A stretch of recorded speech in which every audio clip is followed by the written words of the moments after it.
ലഹരി ലഹരി ലഹരി മനുഷ്യന്റെ ശാസ്ത്ര സിദ്ധാന്തങ്ങൾ അനുസരിച്ച് ലോകം ഓരോ ദിവസവും അതിന്റെ അന്ത്യത്തോടടുക്കുമ്പോൾ ജനനം മുതൽ മരണം വരെ മനുഷ്യരാശിക്ക് ക്ലേശകരമായ ഈ ലോകത്തിൽ കൂനിമേൽ കുരു എന്ന പ്രയോഗം അനർത്ഥമാക്കുന്നതാണ് കൊടിയ മതതീവ്രവാദങ്ങളും മനസാക്ഷി കത്തിക്കരിഞ്ഞുപോയ നുണയന്മാരുടെ വാഗ്വിലാസങ്ങളും.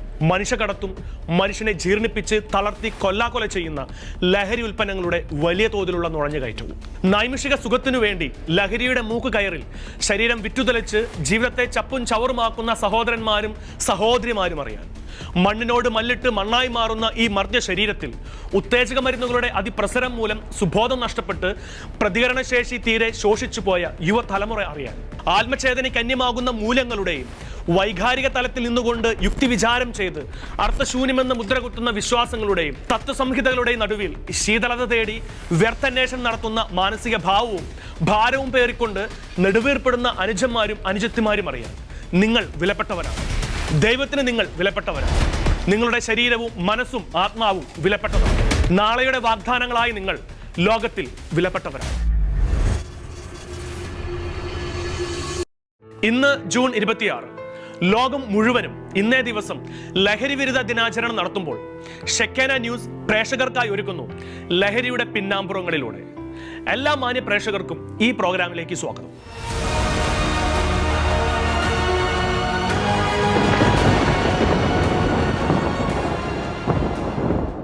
ഇത് നമ്മുടെ കേരളം.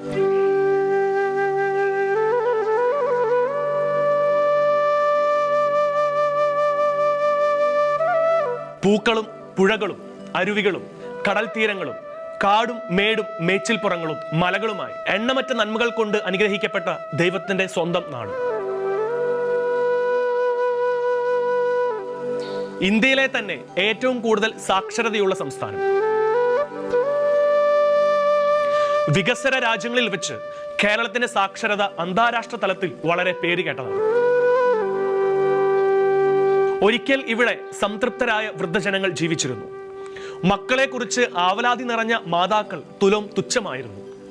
യുവാക്കൾ നാളെയുടെ സ്വപ്നങ്ങൾക്കായി അധ്വാനിച്ചിരുന്നു. ജന്മം നൽകിയ അമ്മമാർ കുഞ്ഞുങ്ങളുടെ പുഞ്ചിരിയിൽ ആനന്ദിച്ചിരുന്നു. ശിശുക്കളുടെ ബാല്യം നിഷ്കളങ്കമായിരുന്നു. കൗമാരക്കാർ വിദ്യാലയങ്ങളിൽ അച്ചടക്കത്തോടെ വിദ്യ അഭ്യസിച്ചിരുന്നു.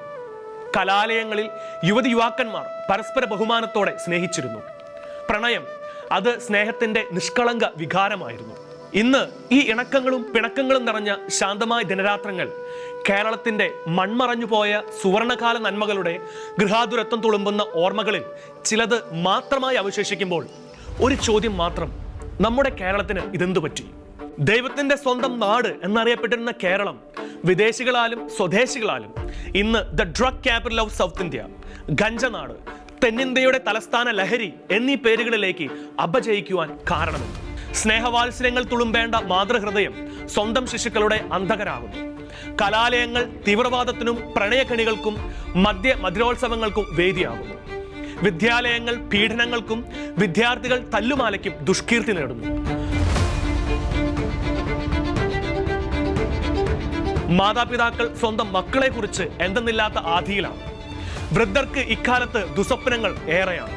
ശിഷ്യരെ ഭയക്കുന്ന ഗുരുഭൂതരും മക്കളാൽ വിധിക്കപ്പെടുന്ന മാതാപിതാക്കളും നിരാശത്താളം മുറ്റിയ യൗവനവും അഴിമതി ആഭരണമാക്കുന്ന രാഷ്ട്രീയവും കളങ്കിതമാകുന്ന ബാല്യങ്ങളും കേരളം ദിനം പ്രതി ദുരിതക്കയത്തിന്റെ നരകമാകുന്ന വാർത്തകൾക്കാണ് സാക്ഷ്യം കൊടുക്കുന്നത്.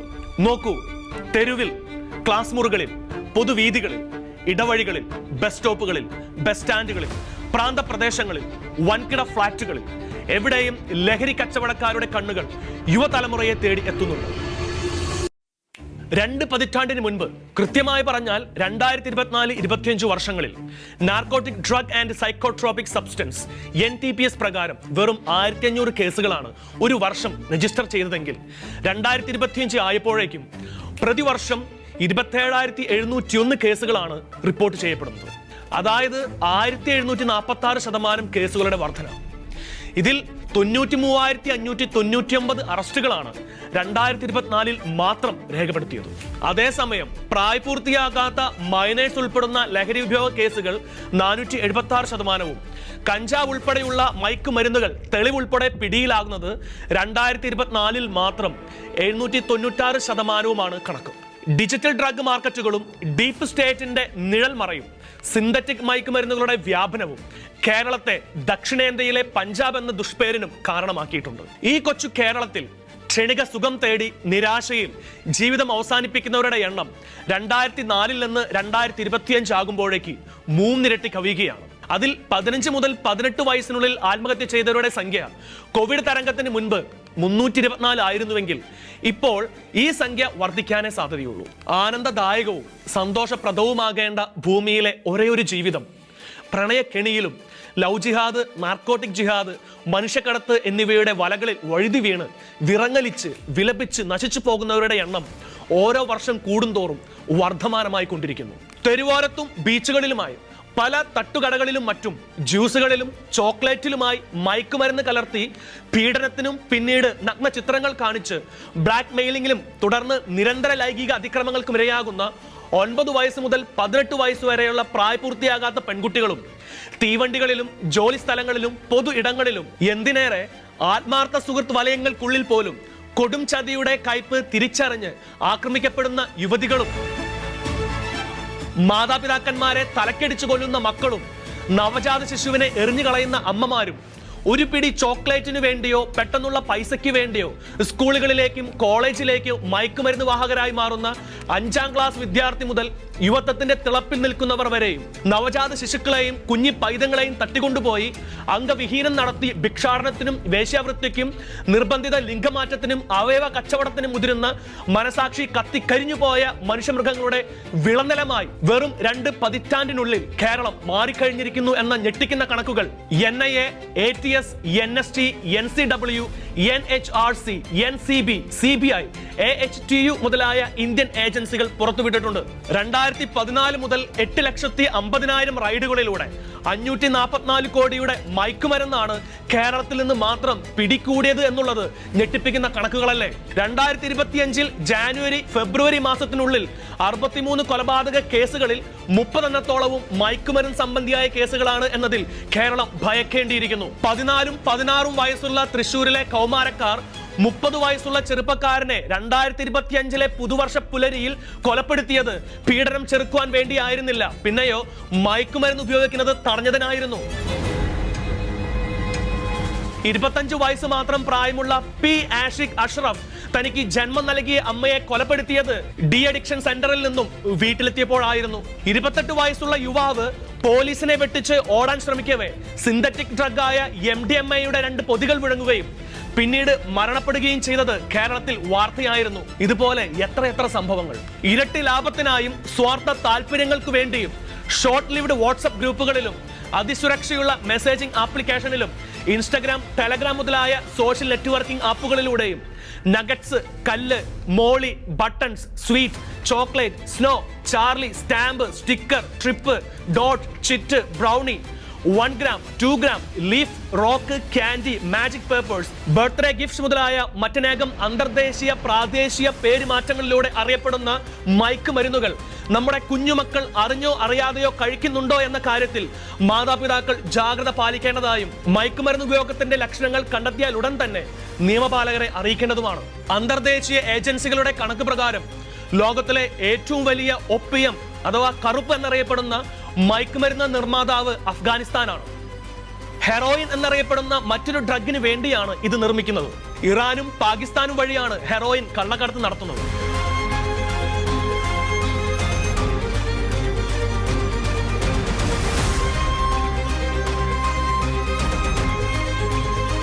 അതേസമയം സിന്തറ്റിക് ഡ്രഗുകളായ മെത്ത്, ഫെന്റനിൽ എന്നിവയ്ക്കും നാച്ചുറൽ ഡ്രഗുകളായ കൊക്കൈനും കാനബീസിനും ഉൽപാദനം മെക്സിക്കോയിൽ നടക്കുന്നുണ്ട്.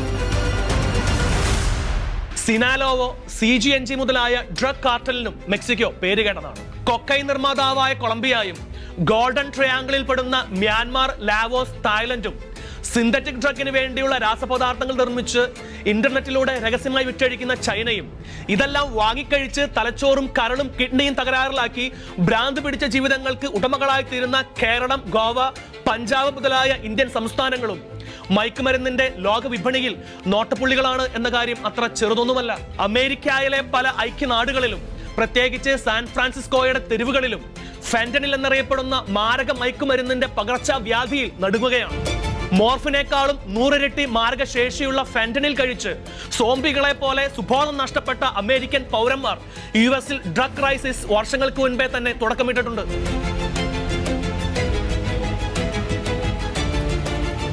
ഈ സൈലന്റ് ഡ്രഗ് ക്രൈസിസുകൾ കേരളത്തിൽ ശരവേഗത്തിൽ വേരുപിടിച്ചു തുടങ്ങിയിരിക്കുന്നു.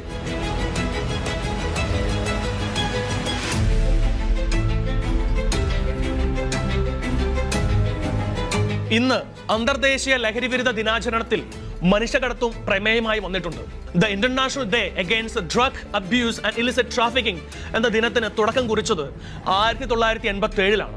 1988 മുതൽക്കാണ് ആദ്യമായി ജൂൺ 26-ന് ഈ ദിനം പ്രത്യേകമായി ആചരിച്ചു തുടങ്ങിയത്. കറുപ്പ് യുദ്ധത്തിന്റെ കാലത്ത് ഹ്യൂമനിൽ ആന്റി ഒപ്പിയം ക്യാമ്പയിൻ സംഘടിപ്പിച്ച ലീൻ ഷേസു എന്ന ചൈനീസ് ഉദ്യോഗസ്ഥന്റെ മയക്കുമരുന്നിനെതിരായുള്ള ചെറുത്തുനിൽപ്പിന്റെ ഓർമ്മയെന്നോണമാണ് ജൂൺ 26-ന് the international day against drug abuse and illicit trafficking ദിനം ആചരിച്ചു തുടങ്ങിയത്. The evidence is clear, invest is prevention എന്നതാണ് ഈ വർഷത്തെ ആപ്തവാക്യം.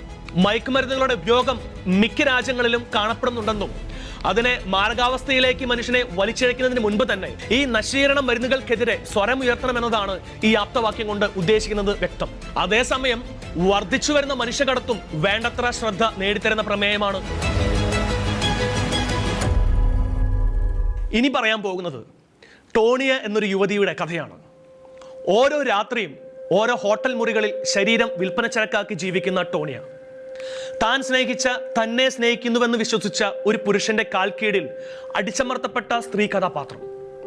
രക്ഷപ്പെടാനാവാതെ മനുഷ്യമൃഗങ്ങളുടെ കരാളഹസ്തങ്ങളിൽ പിടഞ്ഞ് ഇത് തന്റെ ദുർവിധിയാണെന്ന് വിശ്വസിച്ചവൾ ടോണിയ മനുഷ്യകടത്തിന്റെ ഇരയായിരുന്നു.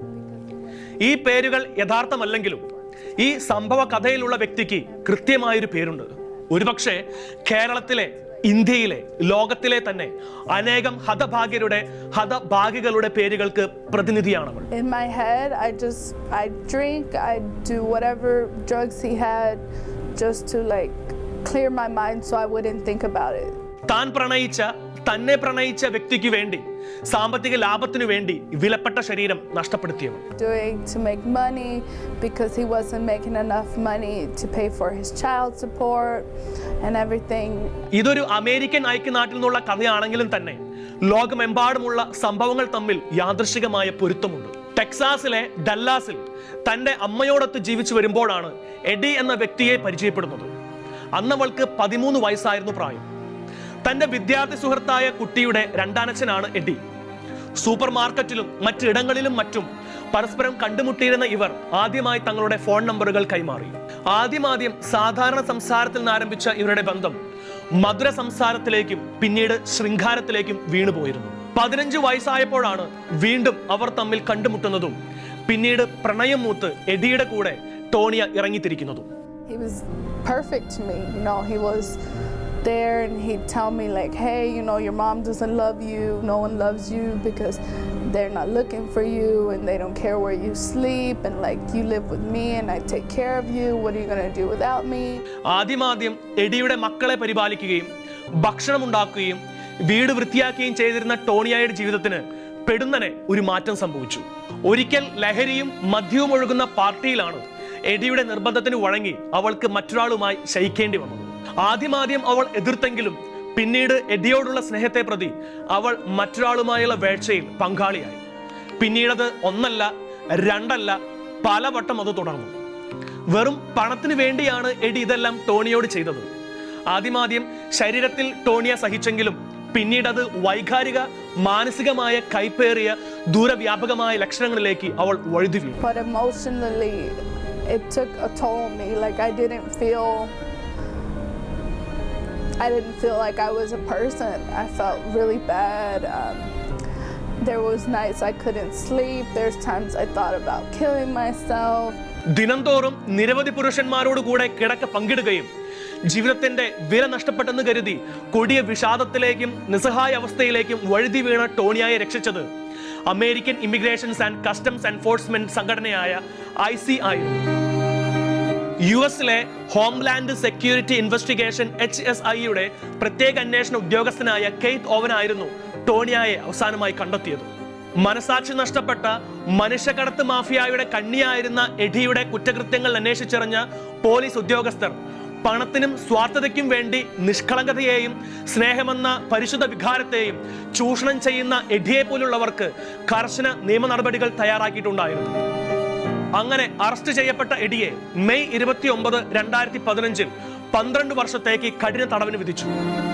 തനിക്ക് സംഭവിക്കുന്നതും തന്റെ ജീവിതത്തെയും കുറിച്ച് താൻ ആരുമായും പങ്കുവച്ചിരുന്നില്ലെന്നതായിരുന്നു തന്റെ ഏറ്റവും വലിയ നാണക്കേട് എന്ന് ടോണിയ ഒരിക്കൽ പറയുകയുണ്ടായി. Someone would have talked to me before when he first started to make me do it, when I thought it was wrong. It would have prevented a lot. It would have helped if someone would have noticed the sign.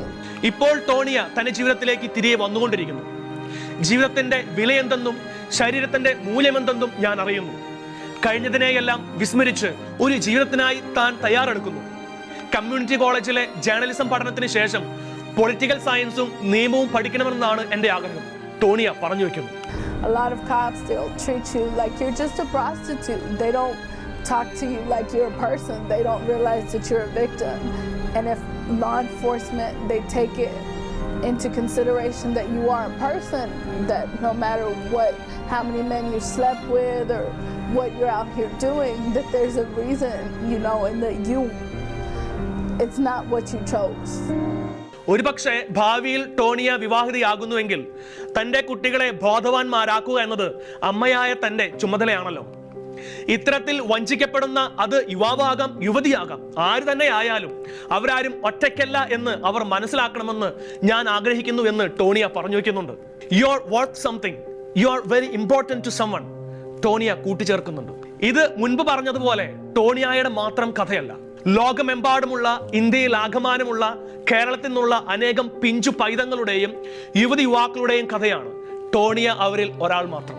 ഒരു രാത്രിക്ക് വേണ്ടി അല്പം ധനലാഭത്തിനു വേണ്ടി അവധി ദിനങ്ങളിൽ ബാംഗ്ലൂരു പോലെയുള്ള മഹാനഗരങ്ങളിൽ നിന്നും വിദേശങ്ങളിലേക്ക് ശരീരം വിൽക്കാൻ പോകുന്നവർ ഇന്ന് പൊതുവെ കൂടുതലാണ്. ഒരുപക്ഷെ അറിഞ്ഞോ അറിയാതെയോ ദാരിദ്ര്യം മൂലമോ കെണിയിൽ അകപ്പെട്ടവരാകാം അവർ. അവരെ നമ്മൾ തിരിച്ചു കൊണ്ടുവരേണ്ടിയിരിക്കുന്നു. അവർക്കായി നമുക്ക് പ്രാർത്ഥിക്കാം. കേരളത്തിൽ ഈയിടെ തട്ടിക്കൊണ്ടുപോകൽ, മനുഷ്യക്കടത്ത് എന്നിവയുടെ സംഖ്യ വർദ്ധിക്കുന്നുണ്ട്. ഭിക്ഷാടനത്തിനു വേണ്ടി കുഞ്ഞുമക്കളെ തട്ടിക്കൊണ്ടുപോകുന്ന സംഭവങ്ങൾ ഇക്കാലത്തൊട്ടും ഒറ്റപ്പെട്ടതല്ല. ഇവയ്ക്കെതിരായി നമുക്ക് മുന്നേറാം.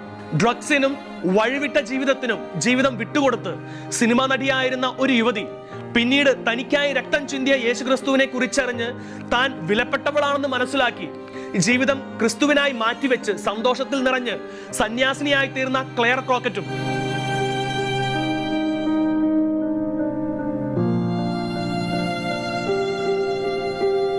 12 വയസ്സിൽ വേശ്യാവൃത്തി ആരംഭിച്ച് വർഷങ്ങൾ കൊടിയ പാപത്തിൽ വീണുരണ്ട ഒരു യുവതി ക്രിസ്തുവിനെ ദർശിച്ചപ്പോൾ ഈജിപ്തിലെ മരുഭൂമിയിൽ പോയി തന്റെ പാപങ്ങൾക്ക് പ്രായശ്ചിത്തം ചെയ്ത് താപസ ജീവിതം നയിച്ച് അതിവിശുദ്ധിയായ ഈജിപ്തിലെ മേരിയും സഭാപിതാവായ അഗസ്തിനോസും കുഞ്ഞുനാൾ മുതൽ ക്രിസ്തു തന്നെ ലഹരിയായി മാറി ക്രിസ്തുവിനെ പ്രതിമരിച്ച കേരളത്തിൽ നിന്നുള്ള അജ്നായും നമുക്ക് മാതൃകയാകട്ടെ.